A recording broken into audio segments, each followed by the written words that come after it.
for the courses that we're able to do, or the interactions, whether it's a rescue or interaction with the women that we have, it's very important that they see what right looks like from both male and female. And I would say that a lot of times that male impact, they don't quite understand it until it's a little bit farther down the road, or some of them even have asked questions of like, hey, I didn't know there was going to be guys here, or why does like Derek and Jeremiah, when they talk to me, like take their hat off, put their head down a little bit, and it's like, well, they're giving you the respect that's due to you. They don't know you. They don't have an intimate relationship with, they don't have a relationship with you where it's like they can talk freely and do these things. They're trying to just be respectful of who you are as a woman. And then on that side, they see this empowerment thing where through the skill sets and things that they're doing, it might not be day 1, it might not be day 10, it might be a year later that they even, hung out with us or did something with us. But they see how it is, how these women are able to empower themselves through horsemanship, through hunting, shooting, all these different skills that we're trying to give them. Now, is it going to be the fix? Is it going to you have to do a lot of your own legwork? You're going to have to do a lot of things on your own. But what it boils down to, like I said, the root of it all is all these people are people that I want my kids to be mentored and under their tutelage. And so I feel very confident when we do have women that we're around and that we're working with, that all the people that we help facilitate our program has that same ability, if that makes sense.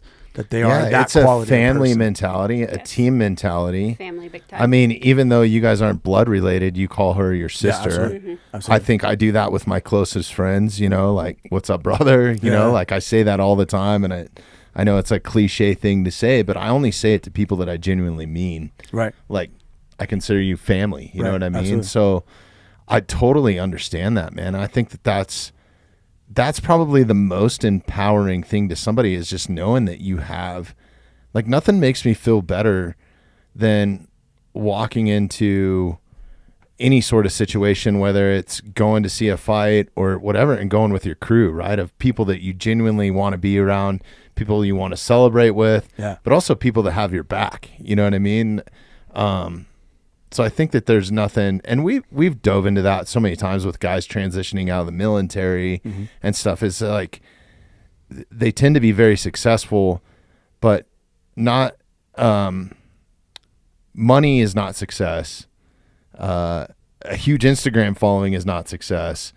Right. Friendship is really the success, and building a team around them. Those are the guys that are the most happiest, right? And I think anybody is just striving to be happy in their life and have some sort of balance and normalcy and feel good about what you're doing, right? Like, so yeah, I think that like that approach is key.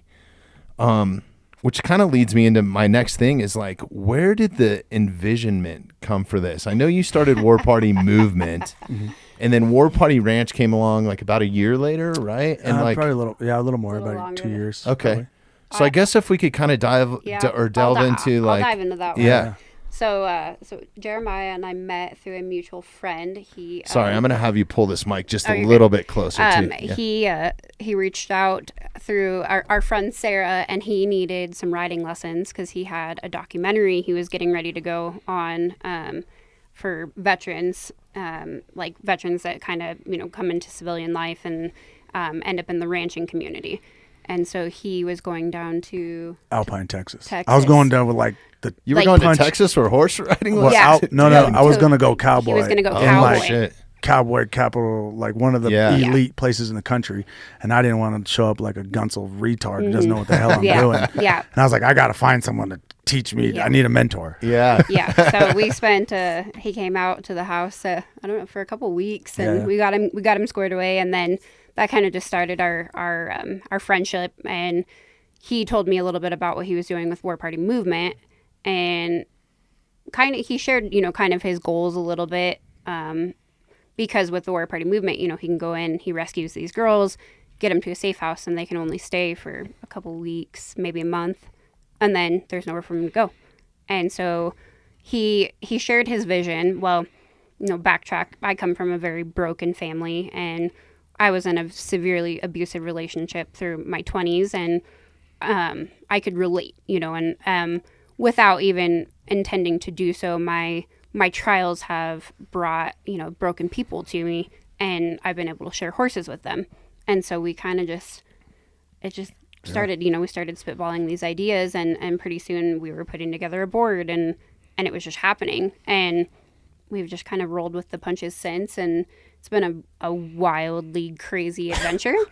But it's been really neat. And so that's kind of where it started from, was just him needing some riding lessons, and here we are now. Yeah. And I mean, and for like that veteran side of things, what you were talking about, for me, transitioning out of the Army, it's like, and I don't want people to take this in the wrong way, that I'm dissing my own community of special operations, but it's the most toxic environment you can imagine yourself being in, but in a very positive, most amazing environment you can ever put yourself in.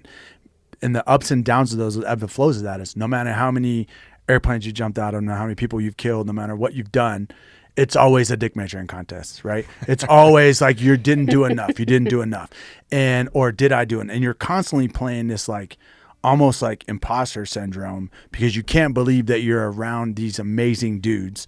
They think you're a 10 out of a 10, and you think you're a 3 out of a 10, and you're rating, this ranking scale. And yeah, there's some dirtbags, but most dudes are just so badass and so shit hot at things and at the same time, the banter, the camaraderie, and everything you're doing is so amazing. So for me, it was like, yeah, you have this toxic thing you grew up in, and that's hard to shake, because civilians don't understand that. That competitiveness is only with very few guys, and all those guys are professional athletes, and very few of them play in a team sport where they have to have that same cohesion. There's only a handful of guys in the NBA, there's only a handful of guys in the NFL, and everyone else is operating on kind of an individual system. Like you look at the Olympics, most of those sports are all an individual base, right? Like, or UFC fighter, like once the cage locks, man, like it is me against another dude, and that is it. It's my own head. Where veterans, and especially in the special operations community, they don't understand that until you get out. Once you get out, it's just like, oh shit, like, and the whole time you're in the Army, the whole time in special operations, in whether you're a SEAL, a Green Beret, a Ranger, doesn't matter. They teach to you and preach to you that like, this is your Super Bowl. This is the most elite you will ever be in the world. This is the most important thing that you are doing.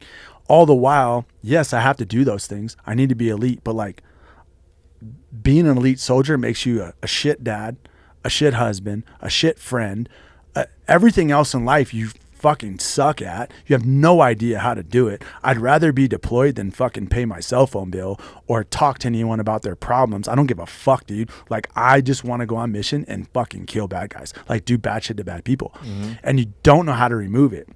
So for me, my biggest thing with War Party was I saw a little bit of like getting back in the community, trying to do some of the work my mom and my dad did. And then at the same time, kind of after doing this, navigating my own space, I like find horses, and then I find a mentor. So for me, it's important that people understand that like where this comes from, where the purpose comes from. And I think it's very important that they understand that like everyone we bring in, we try to share that same purpose with.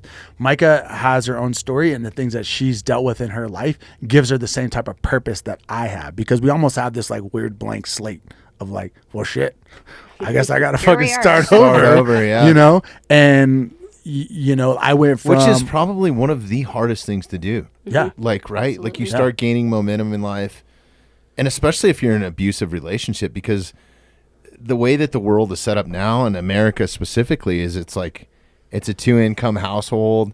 Like the banks have set it up that way. When you go and buy a mortgage, it's like, well, how much money does she make? How much money does he make? It's not, or even if you're in that traditional marriage where it's a stay-at-home mom, you're solely reliant on that male figure in the house to provide, like what, you know what I mean? So I think like what, just exactly what you're hitting on, you, everyone, and I just kind of running through my brain of like who's on our board and who we're with, and, or even the guys who come out and help train, or this, that, and the other, they all have that same very similar experience in life.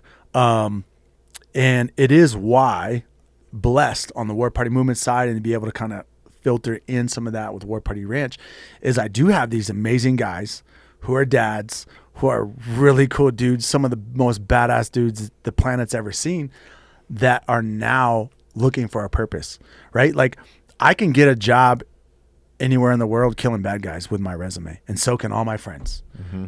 But it sucks. It's not a team. It's about money. It's not fun. It's not what people think it is, contracting and doing that. And creating some purpose for these people, and then also letting these ladies see that. And these guys that are very, like I said, like some of the most badass dudes on the planet, being vulnerable, showing that, being able to just be like, I don't know what I'm doing. Like, you know, there's times all the time I'm like, bro, I don't know what I'm doing with this. And I think that goes a long ways with just some of the mindset that we try to preach and add around the whole, just War Party in general, of showing that. And I think, like Mike and I both, you have these places where you operate at an elite level, it gets removed from you, and now you're like, well, here, now what? So to me, that's very important to try to also keep in the story and show. And I know one time you asked me, he's like, where do you see this thing? You see it getting bigger, like doing something in a different place, in Texas, and no, I unless we can keep that family, that connection, that human connection where people understand that, like, the feeling of belonging somewhere. Absolutely. Yeah. Because otherwise, if it gets too big, you lose that. Yeah, no, it's that tends to be a struggle with everything, right? Like you can't have the attention to detail. And you could take this back to a military mindset, and I'm not speaking because I don't have any experience in it, but like when they give you a mission, there's a sought out mission with a set of steps and a set of intelligence going into it, right? I'm sure you kind of have some idea of what you're walking into. But if they were just to like go for it, make this the best mission ever with no guidance, you're not going to be successful. That's the hard part for the military guys, regardless what unit you're in. Most elite units in the world, whether you're in Delta, you're SAS operator, SBS, it doesn't matter. You have structure, and you have left and right limits. Mm-hmm. You get out of the Army, and those are gone. No one cares. You can shoot heroin right now if you want to. You do whatever you want. There's zero limits to what you do and don't do. Right. And that's tough. Guys to navigate, can't man. navigate that. I mean, I was in prison for the most part for 22 years of my life. And I don't You mean think by being in the military or in the special ops having community? constraints, left and right constraints. It's you are conformed, you're institutionalized, you belong to this institution. A lot of those traits and things are so similar to women in domestic violence situations. And the psychology behind it is very similar. And then we were kind of joking earlier, like the brain trauma behind that. And special operations guys suffer brain trauma more than anyone else in the world does. But most people, because we're so uneducated as a society on brain trauma, like people don't get it. If you've been knocked around, you had the snot kicked out of you, whether it was in the ring training or it was like your husband, your boyfriend, whatever, like that brain trauma, dude. And sometimes just having talks with people about it, they start to open up. They're like, wow, okay, I get it. So I think like for me, that's what's really kind of key on some of the psyche, some of like where the mindset is. And that's just kind of what I want to talk about. It was a little bit different with War Party. It was like, hey, give you a little bit more like the mindset on all of from myself to, sharing, some of the stories with the ladies on the board and how it goes. I mean, we're all kind of in the same boat.